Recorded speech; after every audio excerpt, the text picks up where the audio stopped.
Thanksgiving dinner went silent the second my mother raised her glass. She stood tall, wine in hand, neighbors leaning forward, relatives expectant. Then she smiled, a thin, practiced smile, and said it. My biggest mistake, she paused, letting the tension linger, was her. The word her landed like a blade. All eyes shifted to me. Plates clinked, then stilled.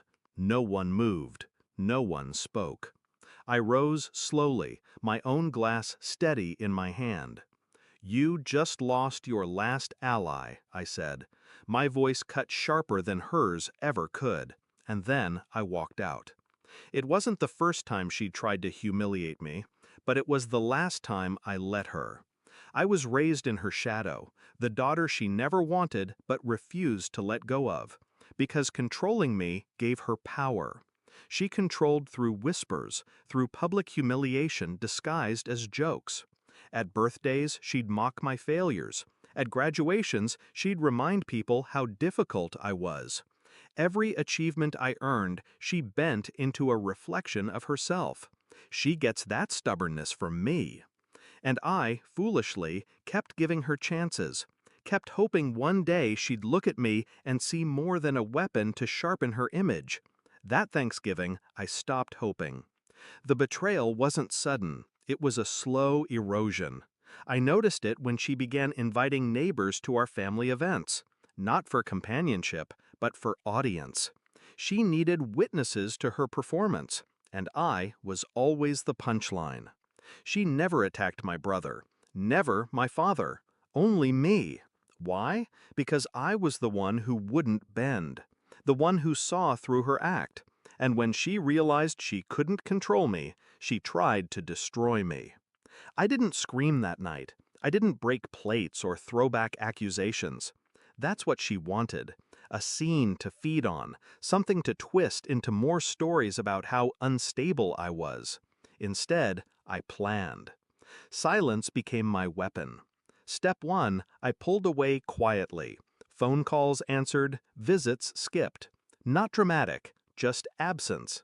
Silence is harder to explain than conflict. Step 2, I built my own circle. Friends who saw me, colleagues who respected me, mentors who guided me. A family not bound by blood, but by choice. Step 3, I prepared for the day she'd need me. Because people like her always overreach. They burn bridges, then look back in panic when they realize they've stranded themselves. That day came sooner than I expected. A month after Thanksgiving, I got a call from my father. His voice was low, tired. She's losing people, he said. The neighbors, they've stopped coming around. Your brother barely visits. Even the church group avoids her now. Of course they did. You can only play the victim for so long before people notice the pattern. And me? I didn't rush to fill the void. I let the silence grow. The confrontation wasn't planned, it just unfolded. She called one evening. Her voice was small, unfamiliar. Can we talk? I agreed. Not for her sake, for mine. We met at the same table where she'd humiliated me countless times. She tried to open with charm, but charm without an audience is just noise. Finally, she sighed. Why are you doing this? Why are you turning everyone against me? I looked at her, calm. I didn't turn anyone. You did. Her face twisted, searching for someone to blame. Anyone but herself. I leaned closer. You stood up at Thanksgiving and called me your biggest mistake. Do you know what everyone else heard? They didn't hear me fail. They heard you fail as a mother. Her mouth opened, but no words came. That was the moment you lost your last ally, I continued. And you handed me the knife yourself. I left her there, surrounded not by people, but by silence. That's the part no one tells you about revenge. It doesn't always come with fireworks. Sometimes it's just absence. A void so deep, the betrayer finally hears their own echoes. She calls less now. My father says she spends evenings staring out the window, waiting for someone to visit.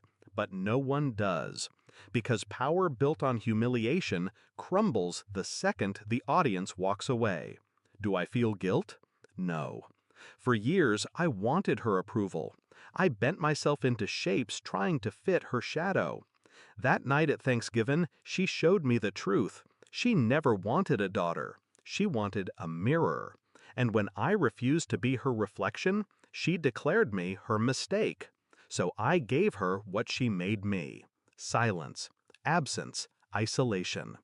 Now, when I raise a glass, it's not to toast her.